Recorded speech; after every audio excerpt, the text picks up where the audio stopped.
it's Jen. Welcome back to Bookish Blonde. So today I have another book haul video for you. So I know I just recently posted a book haul and I told myself I was going to be good for a few months and try to not bring in too many books into my home.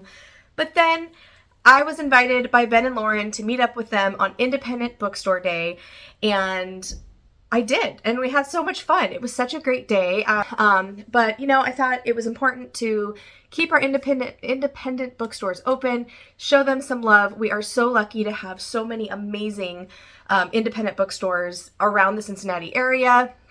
And so we went to 4, and I did purchase a book from each of those places.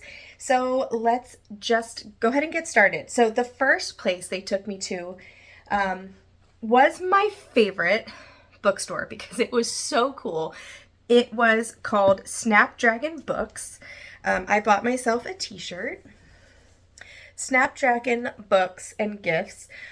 This bookstore was in a repurposed older house, so different rooms had different genres in it, and it was so cool. And in the bottom floor, in the basement of this bookstore, is a literal dragon. I mean, it was fake, but there was a dragon down there, and I guess they host game nights down there and things like that. And it was just so cool. The children's reading room had a little Alice in Wonderland door that I was obsessed with, and it was just so unique and really, really special. Each room had so many things to look at, other than the books. So I definitely wanted to go back there. That's definitely a bookstore I will now be taking people to when we're looking for new places to go, because it was just so amazing. So while I was there, I picked up 2 books. The first one I picked up was The Silent Companions by Laura Purcell. This one is about a widow named Elsie. It says, when newly widowed Elsie is sent to see out her pregnancy at her late husband's crumbling country estate, what greets her is far more than the life of luxury she expected when she married the young heir just weeks before. With her new servants resentful and the local villages actively hostile, Elsie has only her husband's awkward cousin for company. Or so she thinks. Inside her new home lies a locked door, beyond which is a painted wooden figure, a silent companion that bears a striking resemblance to Elsie herself. The residents of the bridge are terrified of the figure, but Elsie tries to shrug this off as simple superstition. That is, until she notices the figure's eyes following her. That sounds super creepy. Actually, I think Lauren really loved this, and I think Rhonda over at Rhonda Holden is the name of her channel. I think she read this one too, Rhonda Holden, and she also enjoyed it. I might be wrong on that, but I think that's who else I recently just heard talking and praising this book. So, so I picked that one up. And then I also picked up a David Washburn book because I've been wanting to pick him up because he comes strongly recommended from Lauren and Ben. I also, you guys probably know if you're new here, FYI, one of my yearly reading goals is to try to dip my toe more into horror to kind of figure out what types of subgenres of horror really work for me. Mystery thrillers and horror, they all can go together, but they're all separate in my mind, even though they can overlap. So I really want to hone in on as far as horror goes, where's my sweet spot with that. And I knew that at the next bookstore we were going to, David Washburn was meeting up to say hi to Lauren and Ben. So I was like, ooh, they have one of his books. Let me pick it up. It was already autographed by the author, but he personalized it for me, which I'm going to show you guys here in a second. It says, Jen, thanks for reading the story of father and son bonding. Remember, some things are better left to professionals. There. And then Snapdragon had their own stamp where you could stamp your own book. I kind of messed it up a little bit, but that was kind of cool. And so there it is. So yeah, and he drew little handcuffs down here. And this is a story about a father. He's also a pastor in a small Ohio town, which I live in Ohio. So that's fitting. And things start happening. He starts being convinced that his son is being possessed, and so he takes it upon himself to try to do an exorcism, and I'm sure it's a wild ride. It's only 200 pages, but I can't wait to get to this. And David, if you're watching, it was so lovely to meet you. Here's a picture I took with him. But yeah, so I'm really excited to dive into this one. I also, at that shop, here we go. I got some stickers. So this summer, I really want to make a like junk journal style Archer and Olive journal that has all of the independent bookstores that I've gone to within the last few years. And so I have been saving bookmarks and stickers and receipts and things like that. And so for that case, I picked up, there's their logo. I picked up that sticker. And then I got this sticker and this bookmark. It says Snapdragon Books and Gifts Independent Bookstore Day 2026. So I got those also, and then in David's book there was also a bookmark which matches the cover, which is so cool. That probably takes you to his website. I'll leave that up in case anyone wants to scan it. I don't know if that'll work or not. But yeah, so I'm very, very, very excited about these two books for sure, both horror adjacent or horror. So I'm excited, mystery horror. And then we went to a place in different part of Cincinnati, and we went to a place called Household Books. The owner's name there is Bobby, and Bobby was, again, so friendly. He already knew Lauren and Ben and everything, so they, were chatting, catching up. And what's really cool about Household Books is he tries to bring in, like when we were there was a lady performing music, playing the violin, and it was absolutely beautiful. And so he likes to try to bring in different groups and different activities and things to not only sell books to people, of course, but like just to be there for the community and connect everybody. And he was just such a cool guy, and he was so nice. I want to say all the books in there are used books, if I'm not mistaken. The 4 I bought were used books. So because of Independent Bookstore Day, he had buy 3 get 1 free. So I had 3 in my hands, and I'm like, oh, I gotta find one more for free. So the first one I picked up, I already owned in paperback, but this is The Winters by Lisa Gabrielle. This is kind of a Rebecca retelling. I read it years ago and really enjoyed it when I read it. So I'm going to be posting the paperback up on my Pango account. But I decided to get the hardcover of that book. Then I picked up The Bright Years by Sarah Damoff. This was so highly praised by Rhonda over at Rhonda Holden. I think it was her number 1 book of last year, I think. Or it was in her top 3. I remember that. And so I picked it up solely on that. So Rhonda, if you're watching, I'm trusting you on this one. But we're following Ryan and Lillian. They're deeply in love, recently married. They just had a baby girl named Georgette. So everything's good there. But Lillian has a son that she hasn't told her husband Ryan about. And Ryan has an alcohol addiction that he hasn't told Lillian about. So Georgette comes of age watching their marriage rise and fall. When a shocking blow scatters their fragile trio, Georgette tries to distance herself from reminders of her parents. Years later, Lillian's son comes searching for his birth family, so Georgette must return to her roots, unearth her family's history, and decide whether she can open up love for them or herself while there's still time. Told from 3 intimate points of view, The Bright Years is a tender, true-to-life novel that explores the impact of each generation in a family torn apart by tragedy, but over time restored by the power of grace and compassion. This sounds so good. And oh my gosh, you guys, this cover. Isn't that beautiful? Oh, I love this cover. So there's that one. Okay, book number 3. Ben literally put this in my hands and said, you need to read this. It's called The Ruins, a novel by Scott Smith. Don't know the author, don't know anything about it. We're going to find out together. Lauren also said, oh yeah, you have to read that. It's so good. So what is this about? Let's find out. Eerie, terrifying, and unputdownable. This is an older backlist title. Let's look it up. 2006, so it's 20 years old. We are following, it says, Scott Smith's first novel since his best-selling A Simple Plan. The Ruins follows 2 American couples just out of college enjoying a pleasant, lazy beach holiday together in Mexico.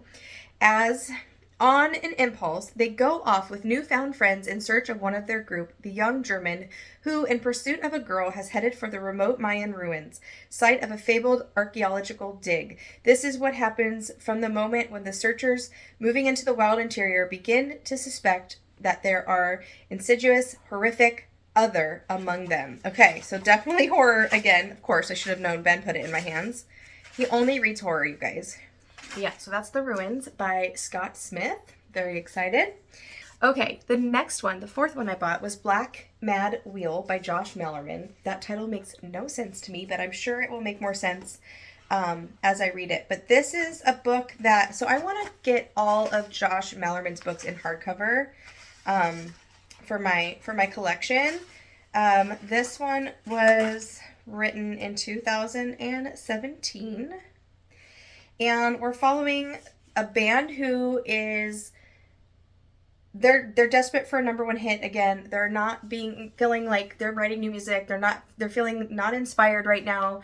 And they get a proposal unexpectedly from someone in the U.S. Army. And they ask them if they would travel to the African desert and track down this mysterious sound. Like, what is making this sound?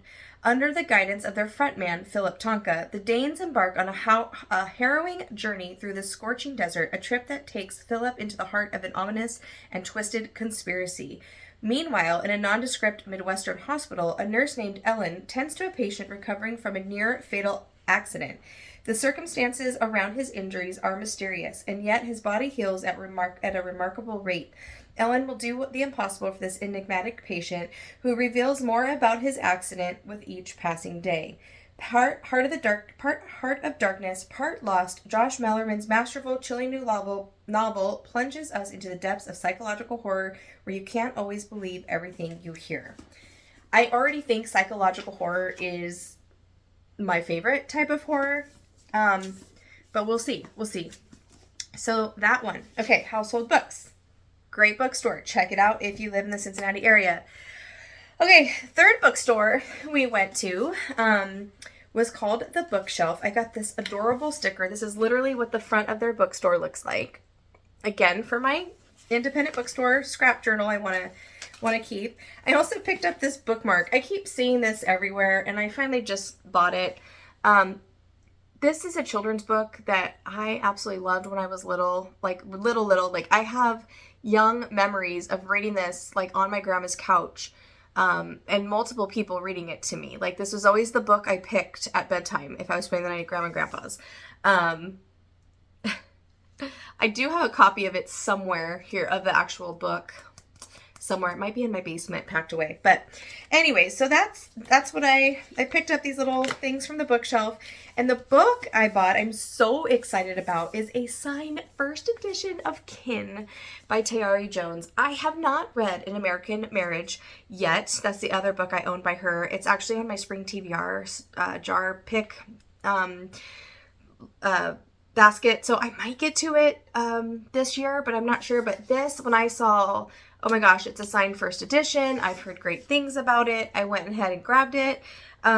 This is a novel that sparkles with wit, intelligence, and deep feeling about two lifelong friends whose worlds collide in the face of a devastating tragedy. So we are following Vernice and Annie, two motherless daughters raised in Louisiana. They have been best friends and neighbors since very early childhood, but are fated to live starkly different lives.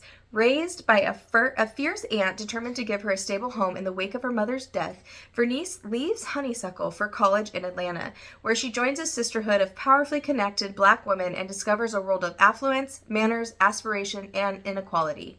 Annie, abandoned by her mother as a child and fixated on the idea of finding her, sets off on a journey that will take her into the world of peril and adversity, as well as love and adventure, culminating in a battle for her life.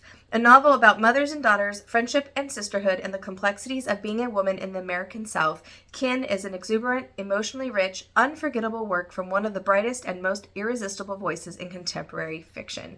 So, high praises, high hopes that I will love this one. Such a cool cover. This is a new release. Like, I think it came out March or April. I want to say maybe March. But yeah, real recent release. But yeah, so I picked that one up.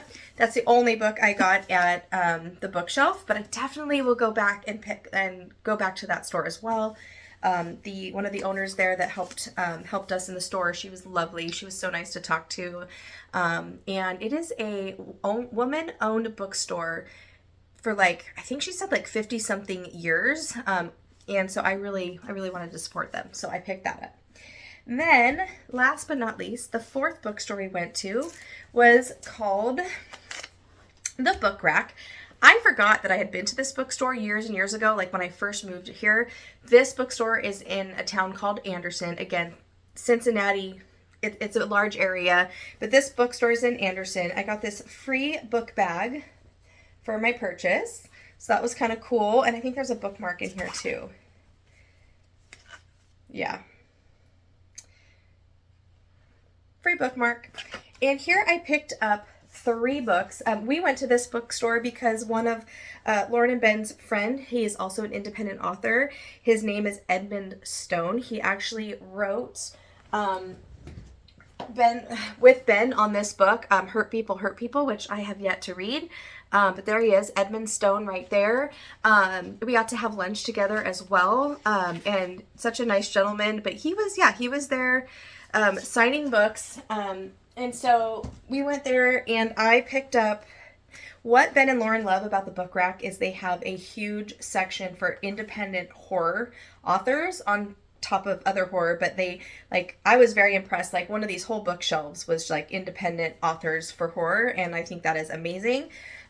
So this first book, I was so excited. It's Stolen Tongues by Felix Blackwell. This is something that I have wanted to read for a couple years now. It is extremely hard to find, out in the wild. You can order it on Amazon, easy peasy.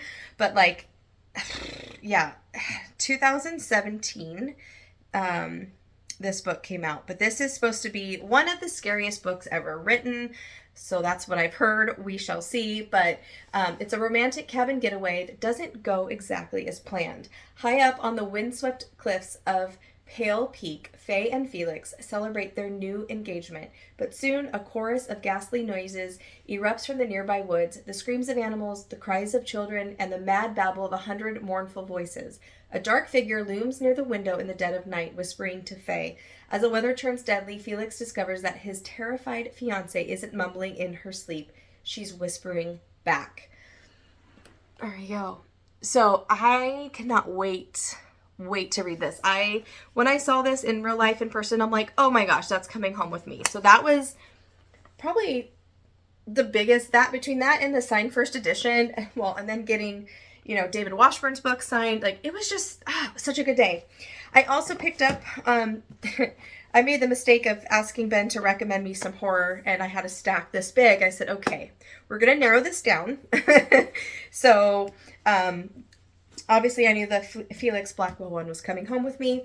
This is another one that Lauren really liked. They also know this independent author, Gage Greenwood. Didn't get to meet him. I love this cover, though. Isn't that so cool? I love that.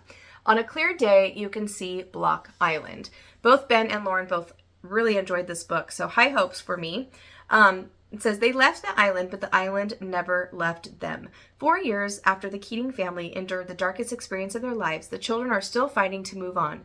Charlie's anxiety has control of his life. Angela is afraid of the dark. Brian suffers from a drug addiction. Chrissy struggles to remember what happened to them, the details forever haunting the outskirts of her mind. But then, new information comes to light about what they had witnessed. They make a plan to escape their problems once and for all. Sometimes, the only way to confront your demons is to face them head on. So the Keating siblings decide to return to the island and call their monsters out of the darkness. They soon realize that terror awaiting is much more than they bargained for. On a Clear Day, You Can See Block Island is a coming-of-age horror novel about grief, PTSD, and how some horrors never end. So it sounds so good. So good. I think there's some artwork in here, it looks like. Well, kind of. So the chapters have some on the page for each chapter. It's like a background. That's kind of cool. So, yeah. So I picked that one up. And then last, but definitely not least, is Amongst the Mists by M.L. Rayner, another independent, you guessed it, horror author. Independent Bookstore Day, Independent Author Day for me. Like, it was such a cool experience. This one it says, it was the most anticipated summer break of their young lives. For Bran Lampshire, that summer of 1986 would be far different. The lure of a wilderness adventure sends him and his friends on a troublesome journey that would see them far from home and into an isolated shadows of the Sleafton estate. In a forgotten land where nature thrives, an unexplained mist settles upon the shaded grounds, and stories were told of events so chilling that they were forcibly buried over time. Lose yourself beneath the endless trees and discover that legends are sometimes so much more than ghost stories. I'm excited for this. I love a good, like, scary October day where there's fog, and I just think it's so creepy, and I don't know if I'll be able to hold out to read this till October, but I just get such a good visual just reading this book, or reading the back of this book, about like being in a creepy forest with the fog and mist settling in, and I really want to be scared, you guys. I really hope one of these scares me. So there you have it. So let's see, how many books is that? 3, 4, 5, 6, 7, 8, 10 books that I hauled on a wonderful day. Like I said, it was so cool to be able to meet Edmund Stone and David Washburn, and obviously see my new in-person bookish friends. Hey everyone, it's me, Jen from the future. I forgot to mention that I am going to enter here some video clips of our amazing book shopping day. Enjoy! All right, we're here at Snapdragon Books, my first time independent bookstore day. We have Lauren here and Ben. So lucky to have this is a cool store. Friends so here. Cool, you guys. It does look cool. Look at an old house. Oh, you haven't even seen the part. Wait till we go in the basement. Oh, I'm so excited. Okay, here we go. I'm gonna stop talking now. I'll probably enter music here.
second stop is Household Books we're down in Cincinnati. Hamilton or College Hill. College Hill area. It's on Hamilton Avenue. On Hamilton Avenue. There we go. I like the dark green walls. Oh, he's waving. That was perfect. Say hi to YouTube. Hello, YouTube.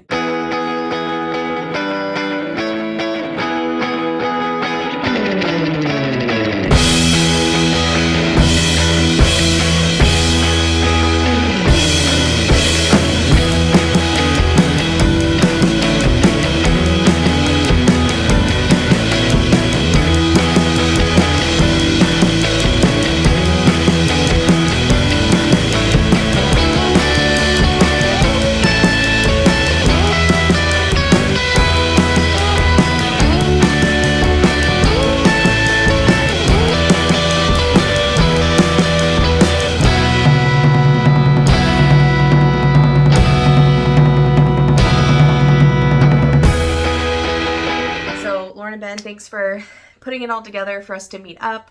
And that's all I have. So have you guys read any of these books?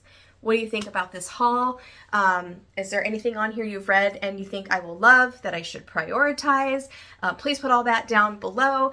If you don't have anything really that you want to say down there, but you made it to the end of this video, thank you for watching. Thank you for your support.